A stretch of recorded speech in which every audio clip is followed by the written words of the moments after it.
بسم الله، اللهم صل على سيدنا محمد وعلى آله وصحبه أجمعين. السلام عليكم ورحبا بكم في قناتي. اليوم إن شاء الله راح ندير لكم هذا الفلفل نحطوه غير في الخلاط وخلع. طريقة سهلة باش نديروا أجمل وأروع وألذ هريسة ذقتوها في حياتكم. نروح نشوفوا طريقة التحضير ونبداو على بركة الله. بسم الله الرحمن الرحيم. من بعد ما نغسل الفلفل نحط معه قطيرة تاع خل، راح نحطه يقطر. واذا كنت مزروبه راح نمسحو بصرافه تاع الورق او بصرافه المناديل الاخرى تاع الكتان. وراح هنايا الفلفل راني كل يوم نقول نديرو حتى نولى لي ذبال كيما ما راكم تشوفوا. نقص منه شويه تاع الماء. واش راح ندير هنا؟ راه الفلفل الحار عندي، الفلفل الحلو راح ندير لكم طريقه جد رائعه. وروحوا للفلفل الحار اللي راح ندير لكم هريسه بزاف تجي بنينه. راح نحي هذه الروس اللي كما راك تشوفوا معايا ونخليو الزراعه. علاش نخليو الزراعه؟ لانه الزراعه فيها بنه وفيها الحرور قوي، وايضا فيها جميع الفيتامينات موجوده في الزراعه. علاه ما نستغلوهاش ونطيبوها معاها عادي. من بعد حطيته في الخلاط، انا حطيته في الاول في الروبو، ومن بعد رحيته في الخلاط تاع العصير باش يتحالي مليح. وكاين حبه تاع الزراعه ايضا يتحاو، وكاين اللي عندهم الاله اللي ترحي بالزراعه بالفلفل راح يكون افضل. من بعد ما رحيته مليح جبت كسرونه وحطيت فيها فنجال تاع زيت النباتي، او تحطي زيت زيتونه اذا كان متوفر. بعد ما سخن مليح راح نضيف عليه هذا المعجون تاع الفلفل الحار،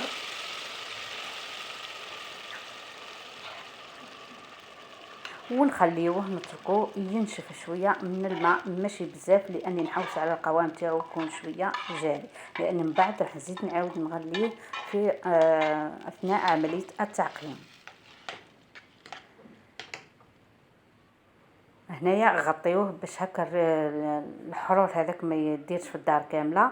حطيت معاه ملعقتين من الملح. هنا الملح حسب كميه الفلفل اللي حطيتيها. من بعد من تغلى 20 دقيقه او 30 دقيقه وعلى نار متوسطه. هنا حطيت له الكانون، حطيت الكانون الصغير فيهم اللي في الفرن الكويزينيير عفوا. ومن بعد هنا جبت سيار وانتي تصفيه في اي حاجه، المهم تصفيه باش يهبط هذا كامل. تقعد الزراعه من الفوق في السياره عفوا. هنايا راهي قاعده تهبط. اذا كانت سخونه ننصحكم انكم ديروا كيما ما جبت انايا ملعقه خشبيه واستعملتها، او تخليه يبرد. واذا حبيتي تضغطي عليه حطي، لكن ما عندكش القفازات حطي يديك في كيس بلاستيكي يكون غذائي، حطي فيه يدك وعبزي عليها راح تخرج لك بكل سهوله. هنا الفلفل هذه الطريقه عجبتني فيها لاني مستعمل ديما نستعمل الهريسه عفوا، ولكن بطريقه اخرى نفور ونحي الزراعه يدي كامل عينيا غير نقيس وجهي بركه يحرق بزاف. نجيب نص نهار وانا وجهي وعينيا ما نقدرش نفتح عينيا من الحرور تاع هذه الهريسه. ولكن هذه الطريقه تحطي الفلفل به بالزراعه مباشره في الخلاط ما يأذيكش وما يصرالك والو. من بعد ما كامله هبطت لي ونحيت هذيك الزريعه والقشور راح نتبلها. هنا التتبيله تاعي بسيطه جدا. حطيت غير شويه قزبر وفلفل راس الحانوت. تقدري تحطي الثوم، تحطي زيت زيتونه اللي تحبي. انا ما حطيتش زيت زيتونه لاني اثناء الاستعمال راح نحط كميه من زيت زيتونه ومعاه الهريسه. تعرفوا الهريسه بلي حاره بزاف ولازم معاها شويه تاع زيت الزيتون. تقدري ايضا تربي فوق منها الثوم، تجيب يعني فيها فوائد كثيره. الثوم من جهه راهو ما تغلاش مباشره حطيتيه وهو ربيتيه حي، راح يعطيك فائده عظيمه مع الهريسه. وايضا نعطيكم نصيحه، يقول لك كاين حديث يقول لك لا تجمعوا بين حرين، يعني كي تاكلوا الهريسه ما تاكلوش معها حاجه سخونه هكا باش ما تضروش الجسم تاعكم. من بعد جبت البلارات هنا ما زلت ما عقمتهمش وراح نحط فيهم. وجبت القمع باش يسهل عليا وما توسخليش هذه طاوله العمل. وراح نفرغ. يعني طريقه سهله وايضا عمليه. انا جبت 3 بلارات ونشوف اذا كنت راح يكفيوني غير 2 ولا 3. يعني هنايا ديري كمية بزاف باش ديري بلالات بزاف ويقعدوا لك عام كامل بلا ما تشريها من برا، لانه نعرفوا بالمصانع يحطوا لك الفلفل ماهوش نظيف، يحطوا لك الفلفل خامش حاشاكم مصوف. يعني طريقة في الدار نظيفة وسهلة. انا ما نصحش، انا عمري ما شريت هريسة من برا نخدمها، ومانيش من ياكلوا الهريسة بزاف، حتى العائلة تاعي كامل ما ياكلوش الهريسة غير شوية برك. انا درتها لكم غير للتصوير وللإفادة طبعا. هنايا نغلقهم بإحكام، لازم نغلقوهم مليح باش ما تخرجناش الهريسة. وجبت كاسرونة وحطيت فيها الماء. انا هذه الكاسرونة جاتني شوية صغيرة، عاودت جبت كاسرونة اكبر منها كما راكم تشوفوا، وحطيت الماء هنايا لازم يكون يفوت النص تاع البلالة، وراح نحطهم على النار لمدة 30 دقيقة يتعقموا مليح.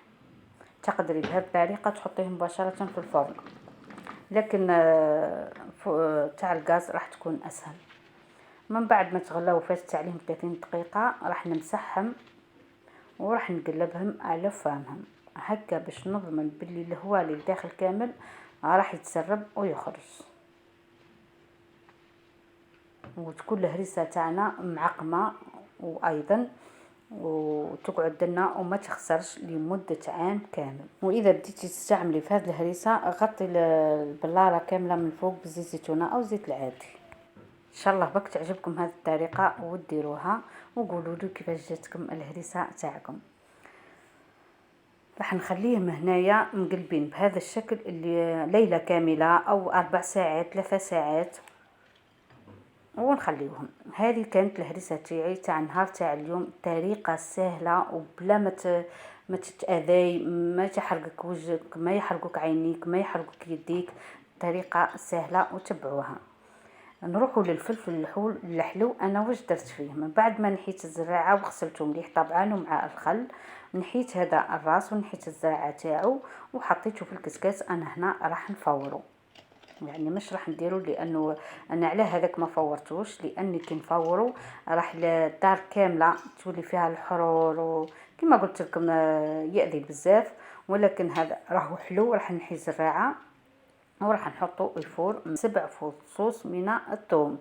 الثوم ديما يقعد على حساب الكميه. انا هنايا حوالي عندي 2 كيلو تاع فلفل او 3، يعني كميه قليله وراح نزيد نعاود ان شاء الله. وكنت درت معاكم فيديو سابق ودرتها وخليت الفلفل حتى نولي كيما الطماطم المصبره تاع المصانع. نظن كان شفتوه درتوه، ولكن هذه الطريقه عجبتني لانه جارتي عطيتها الوصفه هذيك، ولكن دارتها بطريقه لا متعودين عليها انها تفوروا. فورت معاه الثوم عفوا، وانا في الاول ما فورتش معاه الثوم. وهذا الطريقه تعجبني بزاف خاصه مع القلي، ويجي احسن من الحميص، صدقوني يجي احسن من الحميص. هنا حطيت معاه 7 فصوص من الثوم. انا ديما بالوتر حطيت 7 وخليته هنايا فور حتى نذبال، ومن بعد خليته يبرد وباه حطيته في الخلاط. هنا ننصحكم الخلاط اذا درتو يكون سخون ما تكبوش عليه الماء بارد، راح يتشقق لكم ويغسل. هنا حطيتها في هذا الكاسرونه، راح نحطها على النار وراح نضيف عليها نصف فنجان من زيت الزيتون. تقدر تعوضيه بزيت المائده. ننصحكم انكم تغطيوها. شوفوا كيفاش راهي كي البركان، يعني غير نحط المغرف ونحركها ديجا تقيس لي يدي وتحرقني. تولهو راهي كيما قلت لكم كيما البركان. حطيت هنا كميه تاع الملح، ديما الملح على حسب الكميه تاع الفلفل. انا حطيت ملعقه كبيره وتكون ممسوحه، ومن بعد زيدي ذوقي اذا كنتي تلحقي ولا لا. انا كي ذقتها اضطريت اني نلحق شويه تاع ملح. هنا راح نصفيها كيما ما درت في الهريسه. يعني انا غسلت السيار مليح باش يتنحى منه هذيك الحرور، ويكون السيار ما يكونش العيون تاعو ضيقه بزاف. ديروا السيار، احنا نقولوا له السيار تاع الزرع، لانه المربعات تاعو يكونوا شويه واسعين. وراح نصفيها. اكيد راح نلقاو الزراعه ونلقاو هذيك القشور كي يتفور يدير لنا هذيك القشره.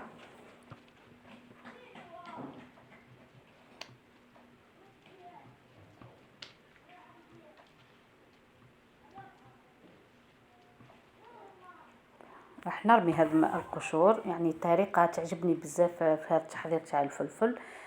كما قلت لكم دارتها جارتي بهذه الطريقه. راح نضيف هنايا حوالي 3 ملاعق من زيت الزيتون وتوابل. حطيت الفلفل راس الحانوت وحطيت الكزبر وحطيت الكرويه راح تعطيه مذاق هايل بزاف. دارتها جارتي وعطيتها الوصفه ودارتها بهذا القوام، ما خلتهاش جمدت كما اللي درت انا في الفيديو السابق. صراحه صدقوني ذقتها جات روعه، المذاق تاعها يهبل يهبل يهبل. حتى الزوج نتاعها قالها نحيلي واش حطيتي كامل الماكله، نحيلي الحميص كلا مع خاصه مع القلي، مع البطاطا المقليه او كامل واش قليتو جريوات، اي حاجه تقليوها وتغمسوا هذاك القلي في هذا الفلفل الحلو يعطينا مذاق هايل. صدقوني يجي احسن من الحميص. كيعجبني بزاف وقلت والله نزيد نعاود ندير لكم هذه الطريقه، ولكن ما تكونش الفلفل، لانه الطريقه اللي درتها المره اللي فاتت الفلفل كنت خليته شويه جمد باش هكا نحطه في المرق نضيفه في الاطباق، مش كيما هذا يتكل مع شاورما مع المقلي مع الدجاج مع اي حاجه تكون غراتان تحطيها من الفوق تاكوس، يعني يجي روعه. هنايا من بعد ما قفلتهم مليح راح نحطهم يتغلاو 30 دقيقه كما ما حطيت الهريسه. هنايا اذا كنتي تخلطي ما بين الهريسه والفلفل الحلو اكتبي باللي هذه هريسه وهذه فلفل. انا راح نفرقهم بالغطاء تاعهم. نتمنى انه هذا الفيديو نال اعجابكم ورضاكم، والى الملتقى والسلام عليكم ورحمه الله تعالى وبركاته.